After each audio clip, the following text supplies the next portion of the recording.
Joining us now on the show is a congressional candidate who's hoping to represent Texas's 31st district. Donna Imam, welcome to the Damage Report. Thanks, John. Thanks for having me. Glad to have you here, and in particular, it was pointed out by Edwin, who's in the studio with me right now, that you're working to potentially represent part of Austin, which I lived in for a number of years. So I'm certainly interested in them having the right representation. For people who might not be familiar with you and what you're bringing to the race, could you tell them a little bit about your candidacy? Yeah, so I'm a computer engineer and have a 18-year career in technology. I ran a nonprofit for the last 5 years, which provides training and education completely free. And what I realized is that too many people have been left behind.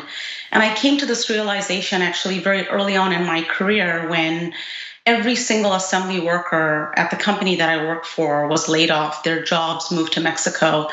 And the worst thing is that many of them never had any retraining opportunities. Many of them never was able to work again. Mm-hmm. And this is what, impacted me in a big way. When I did the nonprofit, what I realized is that we have big system challenges, and unless people like myself that just work for a living come out and participate in the solution, we're not going to be able to solve these, and that's why I'm running. I know with a candidate, especially for you, you're coming from a slightly different angle than some others. We're so used to it's just a constant series of either people who've run for other offices or lawyers, that sort of thing. I know that you did an AMA on Reddit recently, and I'm curious both how that went, and also were there any questions that sort of came out of left field or were a surprise to you? There were some really great questions posed by many, many different people. In fact, our Reddit AMA got more upvotes than any other congressional candidate's AMA in the recent, past. There were lots of interesting questions. The things that I really love reading on there is when you have people in district and they say, "I've heard about you," or "I saw your sign," or "I got your letter," or "You knocked on my door. Your canvasser, your volunteer knocked on our door." And that's what got us, curious about what you were running on. That's the big change that we're trying to bring to Texas's 31st district.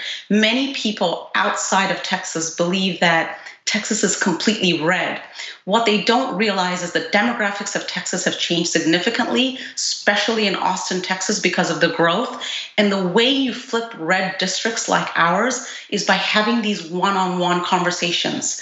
What happens when most candidates run is they're focused on fundraising, and they want you to fundraise so you can run TV ads. But we have to understand the general public today doesn't necessarily watch TV. You have to be able to knock on that door and let them know this race is so close, only 2.9%.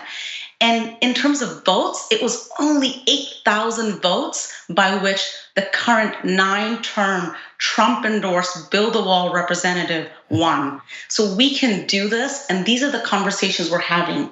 What I hope to do for this district will hopefully be a framework that anybody can use anywhere in the United States, where you develop a framework on how to communicate and engage the voter, give them something to vote for, tell them how close it is, and if they come out, it matters. And that's what we're trying to do different. And when we had this AMA, we were able to kind of answer people's questions regarding that. The one question that did come up over and over is, as an engineer, as an electrical and computer engineer, what can you bring that the average candidate doesn't bring to this game? And so those were kind of interesting questions. If you want to check out the Reddit AMA, you can see how I answered all of that. The people should definitely do that. You were talking there about the framework that you're trying to develop for, running this sort of candidacy, but especially to flip a red district. And so, through the experience that you've accrued, what are some misconceptions that people might have about running this sort of campaign that might stop some of them from running themselves, maybe? So I will tell you this: the system is created so that working people cannot participate. Imagine if you have to they expect you to spend something like 6 to 8 hours a day calling people and asking for money. Because if you don't raise hundreds of thousands of dollars, it's very difficult for you to do an outreach to 300, 400,000 people who are the voters. If you look at my incumbent right now, he has more than $750,000 already in his war chest. So the system does not want working people to participate. It's extremely difficult. But the way we are going to change this is by going out to the voter and giving them the message in terms that they understand. A lot of times, we talk about terms like Medicare for all, or we may talk about terms like Green New Deal, or even democratic socialism. These words are not necessarily well understood and perceived by the average general voter. The general voter is hearing bits and pieces, and they're bombarded by so many messages from mainstream media, whether that's conservative or whether that's considered liberal or centrist, whatever it may be. So the biggest challenge for someone who's running in these districts is being able to make that one-on-one contact. And the way we do that is we have to inspire the community to come together, because it is not about the person who runs. Nobody will win an election because they're great, and nobody can win an election just because they raise millions of dollars. We've seen this over and over again, where establishment candidates, have outspent grassroots candidates by millions of dollars, and they still have lost. And the reason is this: if we can take the message to the voter, if we can inspire the voter to come together, then we can flip any district you want. The reason that we have new representation is not because you just have a great candidate, and it's not because they can raise a lot of money. It's even sometimes not because of the message, but it's because the people in that district realize they have something to vote for, and they demand it. And the way they demand it is by knocking on their neighbors' doors. So we're trying to create this framework which allows each person to go and talk to their neighbors and let them know why they're voting one way or the other. If you're only walking your neighborhood, which you might do with your dog anyways in the evening, then guess what? All of a sudden, you can now cover every neighborhood in the country.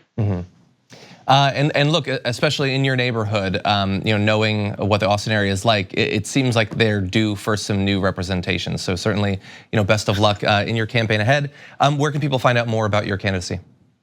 Well, I'm at votefordonna.com, and we're a grassroots campaign. I just want your listeners to know one thing. We, as congressional candidates, do not get countrywide exposure. So for a candidate like me to be able to win, and we can flip this district, and we're going to flip this district on Medicare for all. I'm the only candidate for Medicare for all in this district. We're gonna show you how to do it, but please, if you can, make a $5 donation today. It will make a huge difference. We will get out the vote on Super Tuesday, which is just 2 days away, and we're gonna flip this district for you. Okay, that's a great closer right there. Donna Imam, thank you so much for joining us once again. Thanks, John.